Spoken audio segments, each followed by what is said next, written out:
With the 2023 NFL Draft coming up, I am going through the best of every positional group in this class. This is the sixth adaptation of the series and the first on defense, this time going through the top 10 edge rushers. And potentially the best positional group in this draft, these are the 10 best edge rushers in the 2023 NFL Draft. I'm Chase Keller, and I hope you enjoy.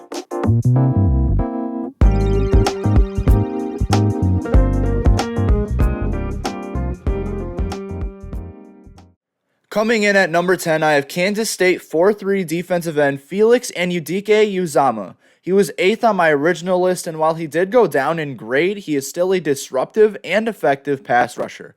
And Udike is a raw prospect overall, but his athleticism is very solid, especially for his frame at 6'3", 255 pounds. He has the elusiveness to fit in any edge role at the next level, but will likely stick to the 4-3 defensive end due to a lack of explosiveness throughout the entire play. Yet, off the first step, he is still a very explosive player who can go through several progressions to deceive an edge blocker. He was also used in several ways at Kansas State, seeing snaps at both defensive end and defensive tackle. But at the next level, he will likely be stuck to the outside because of run-stopping capabilities, which I will get to in a moment. Yet, having versatile experience is still good for any team to work with. On the other end, Udike is not the greatest at stopping the run. He does have his moments, but they come rare, and overall, he is just inconsistent in this aspect. Sometimes he is run over, sometimes he is lost in lateral movement, but most of the time, he just struggles to wrap around speedy backs. Both in pass and run defense, he does sometimes create gaps rather than fill them. Most of the time, I notice this on pass rushing plays where he makes a move to the inside, loses the edge blocker, but plays too aggressively trying to tackle, so he either runs too far forward or he just misses the tackle altogether. Overall, Udike is a solid edge rusher in a stacked edge rusher class. He does need to work on some rushing habits, but as a prospect, he is a good pickup for any team needing a 4-3 D end. I'm giving Udike a B, translating to a mid-second round selection.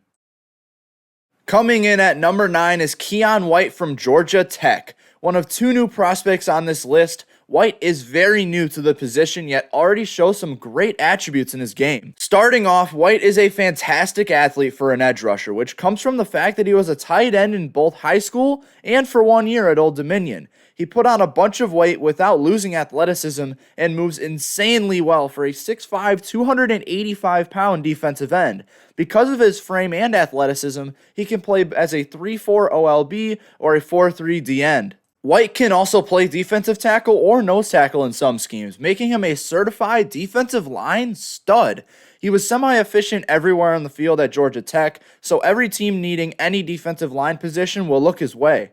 Yet, because of his inexperience at most defensive line positions, he is an extremely raw prospect. He is still developing his technique in which he struggles to use his leverage to get around any blocker. He also has an underdeveloped elusive move tree, where he has many different moves that he can just heavily improve on in general. I don't know what to think of White, but he reminds me a lot of Gregory Rousseau as a prospect. Intimidating pass rushing prospect with great athleticism, yet extremely raw. For that reason, White does make this list. He gets a B+ grade, which translates to an early second round pick.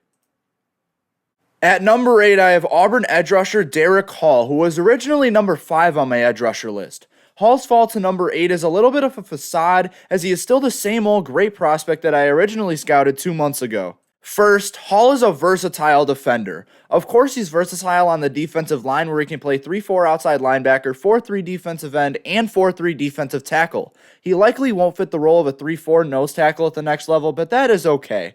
He is also very solid in coverage given his frame at 6'3", 254 pounds, and his build to be an NFL defensive lineman.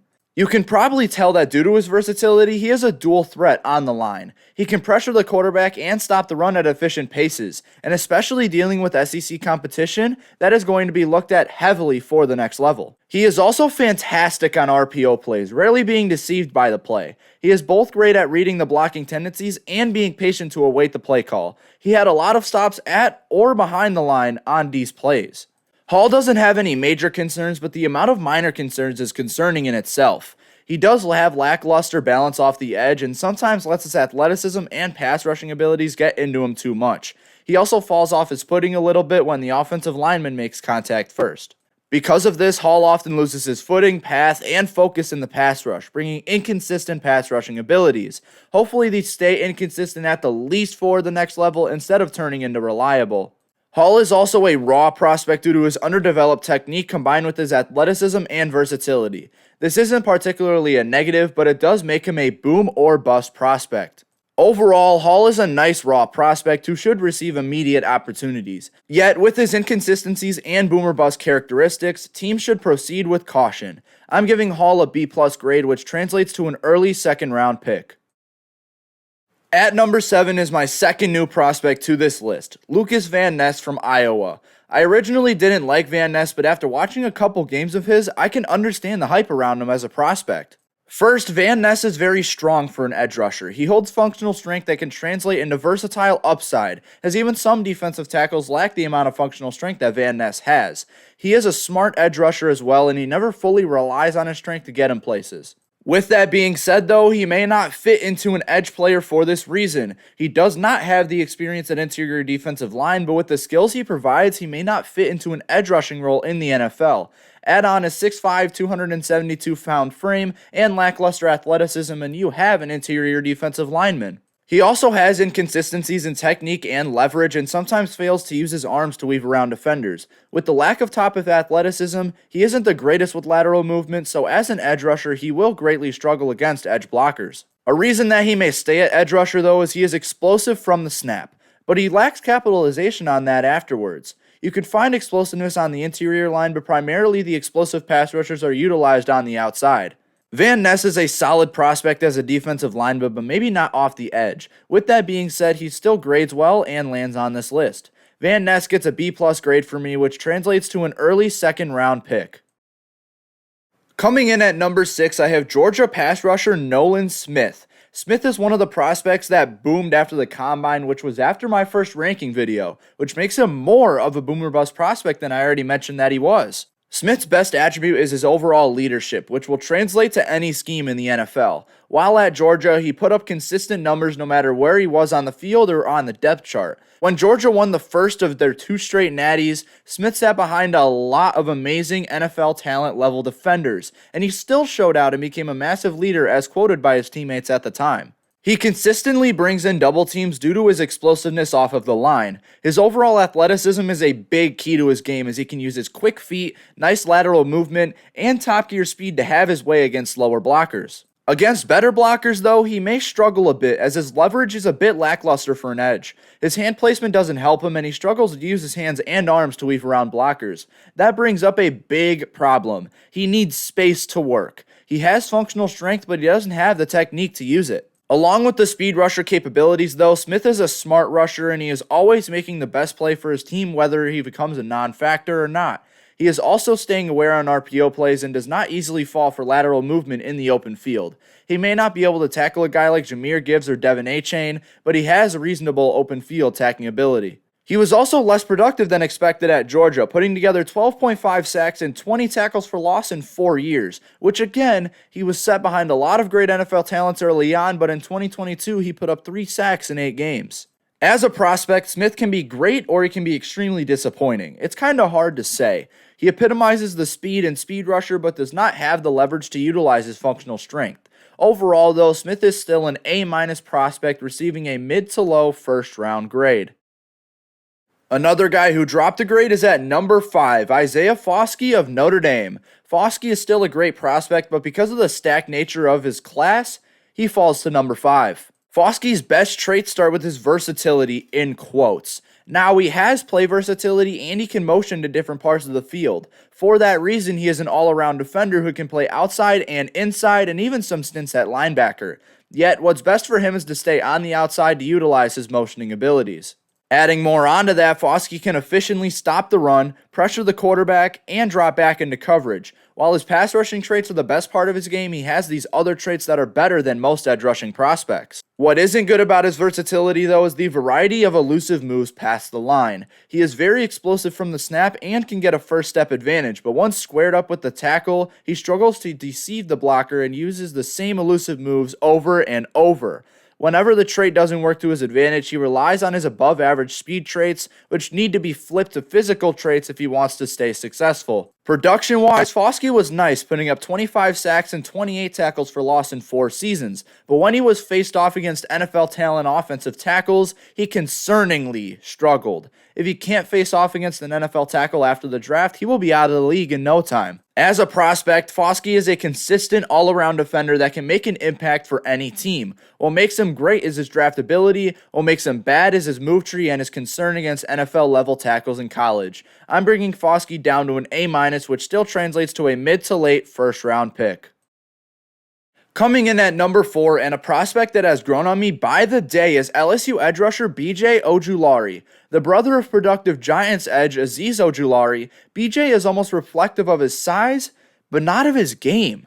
Ojulari is very athletic from the snap. He brings top-tier explosiveness off the snap and continues that throughout the entire play. He doesn't give up on athleticism or strength until the ball is thrown or the player is down. He is a gritty player that teams will love. He is also a very well-rounded pass rusher, putting together a nice skill set through his 3 years at LSU. He has explosiveness and athleticism throughout the entire snap. He has a wide variety of elusive moves to deceive the blocker. He has functional strength to power through blockers in the pass game. He has a nice skill set overall as a pass rusher. In the run game, though, he needs to use his strength more to his advantage. Once any ball carrier makes it to the middle of the field, he struggles to get past the blocker with his strength and struggles to take down the ball carrier with ease. Azeez Ojulari had big size concerns coming into the draft, and with BJ possessing a similar build, he will have those same issues. He sits at 6'2", 248 pounds, and struggles to be productive against long edge blockers. His length is also a bit lackluster, meaning he will struggle against most blockers altogether. Overall, Ojulari has been growing on me as a prospect, and while his size brings some concerns, his brother has been effective with the same measurables. I'm giving Ojulari an A- grade, translating to a mid to late first round pick.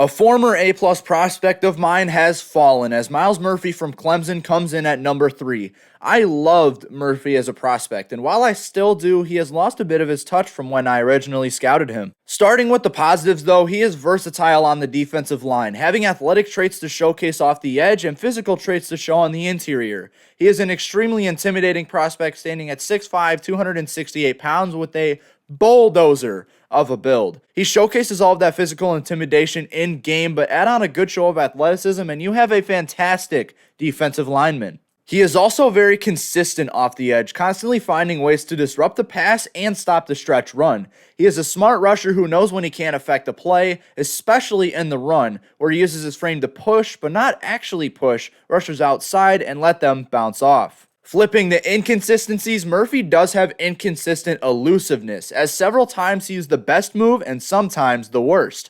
He needs to kick more into a wide set of moves at the right time to have it work out. Yet, he doesn't really have any other elite moves outside of his spin move, which is absolutely deadly. He also lacks effort throughout the entire play. He is a smart rusher, but once a play is slightly out of his reach, he stops giving full effort when he could continue playing smart and clogging any potential holes or targets. Overall, I love Murphy as a prospect, but not as much as I originally did. Don't let his intimidating frame fool you. He is one hell of a pass rusher who will put you in a spin cycle, speed around you, or even bulldoze you to the ground. I'm giving Murphy an A grade, translating to an early to mid first round pick. Coming in at number 2 is Texas Tech rusher Tyree Wilson. Wilson is widely known as the second best in this class, and it's unlucky for him to be runner-up because he is a fantastic edge rusher all around. Wilson holds versatility among the line, being able to line up at defensive end or defensive tackle. This is primarily due to his functional strength that sits near the top of this class. Is he the strongest of the bunch? I'm not sure, but what I know he does is that he utilizes his strength perfectly and will be a fantastic bull rusher at the next level. His functional strength allows for tackling abilities that make him a dual threat defender. He is great in the pass and can motion or play in the middle to stop the run. He does struggle with outside runs and pitches a little bit, as his containing abilities could use improvements. Wilson's strength is amazing, but his athleticism is a little bit underwhelming. We have seen unathletic bull rushers succeed in the NFL, but with the developing league, he will likely need to develop some sort of reliable athleticism to be a big threat. Along with that, he has lateral movement issues where he doesn't get enough in his step to get past edge blockers. The problem is slightly combated through a wide move tree, but not having the movement will be an issue. With his strength though, I am positive that Wilson will succeed at the next level. He has a bunch of traits that will translate easily and quickly. I'm giving Wilson an A grade, which translates to an early to mid first round pick. Topping the list is my number 1 prospect in this entire draft, Will Anderson Jr. of the Crimson Tide.